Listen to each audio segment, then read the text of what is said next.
लगता है कि मैं कुछ बेहतर कलाकार बन सका हूँ कि मैं अपनी कुछ धुनों को कंपोज कर सकूँ, उस पे कुछ लिख सकूँ और कुछ गाने के लायक रह सकूँ। पल जो गुज़ारे मैंने वो सारे साथ में तेरे, अब जब ना मिल पाए वो जीता यादों के सहारे। हम लोग इलेक्ट्रॉनिक डांस म्यूज़िक करते हैं और उसके बाद जब हमें ऐसे आर्टिस्ट मिले जो क्लासिकल म्यूज़िक करते हैं, सेमी क्लासिकल, वो क्लासिकल टच और म्यूज़िक हमारा थोड़ा वेस्टर्न टच है, तो उन दोनों का जो फ्यूजन है आपका जेनजी भी सुनेगा और मिलेनियल्स भी सुनेंगे। म्यूज़िक के शोबे से वाबस्तगी को काफ़ी, मैं कहूँ तो अगर 5-6 साल से मैं ही इसी अपने शौक़ को परसू कर रहा हूँ और अब इतना एक अच्छा मुझे लगता है कि मैं कुछ बेहतर कलाकार बन सका हूँ कि मैं अपनी कुछ धुनों को कंपोज कर सकूँ, उस पर कुछ लिख सकूँ और कुछ गाने के लायक रह सकूँ। तो ये जो आज पूरा आप देख रहे हैं एक सेलिब्रेशन है, वो इसी की है कि एक ईपी हम लोग लॉन्च करने जा रहे हैं जिसमें 3 गाने हैं। मेरे साथ अफीफ़ा शेख हैं और इसको प्रोड्यूस किया थी हैशटैग्स ने। तो ये तरीक़ेकार है। असल में अगर आप देख सकें तो वो एक गमों की अटैची रखी हुई है। तो नाम है इसका ग्रीफ केस, मतलब कि एक इमोशनल बैगेज कि जब इंसान दिल तोड़वा बैठता है अपना, तो उसके बाद जिस दर्द और कर्ब से गुजरता है, तो उसकी एक कहानी मैंने लफ्ज़ों में डाल के रखना चाहिए कि किस तरह से इंसान उससे बाहर आ सकता है।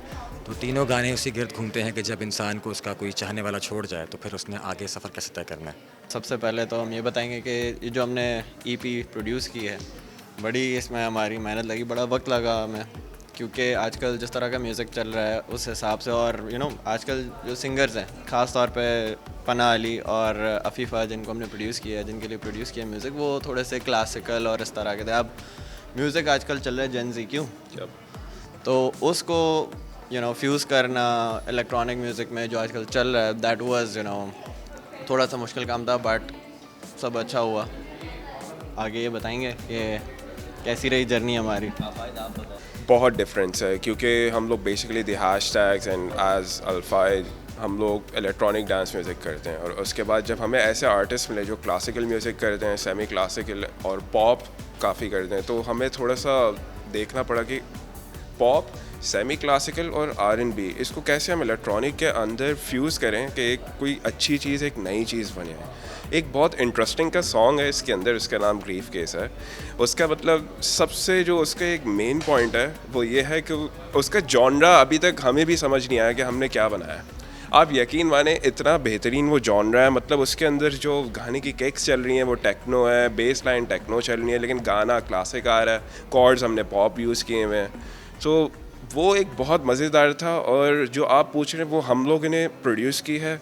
उसके बाद mix, master, everything done at our studio. ये एक बहुत मज़ेदार बात है और इंशाल्लाह आपको बहुत मज़ा आएगा जब आप लोग सुनेंगे। बहुत अच्छा।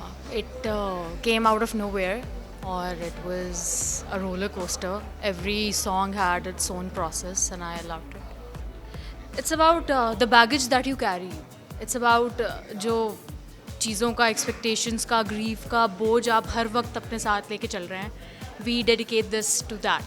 तो देखते हैं आज कौन कौन अपना ग्रीफ केस उतार के साइड पे रखता है. ये तो they feel like family, they feel like home, they friends. तो उनके साथ तो हम तो हर वक्त गाते रहते हैं बैठ के, तो वो एक अलग ही, it feels like home. Very creative, very innovative, very supportive, no competition vibes at all. He's always been there कि कोई भी प्रॉब्लम हो, he was always there to guide me through it. And it's very kind of him to feature me in his songs. ऐसे कौन करता है?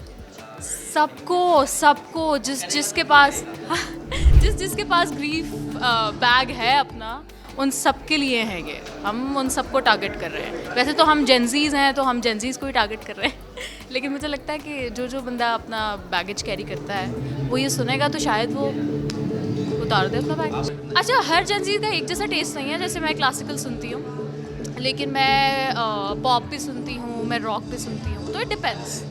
Gen Zs बस मुझे लगता है ज़्यादा ग्रूव की तरफ जाते हैं, ज़्यादा फील्स की तरफ जाते हैं. मुझे लगता है कि अब ज़्यादा उतना लिरिक्स पे गौर नहीं किया जाता, लेकिन पर्सनली अगर मेरी बात करें तो मैं तो लिरिक्स पे बहुत ध्यान देती हूँ.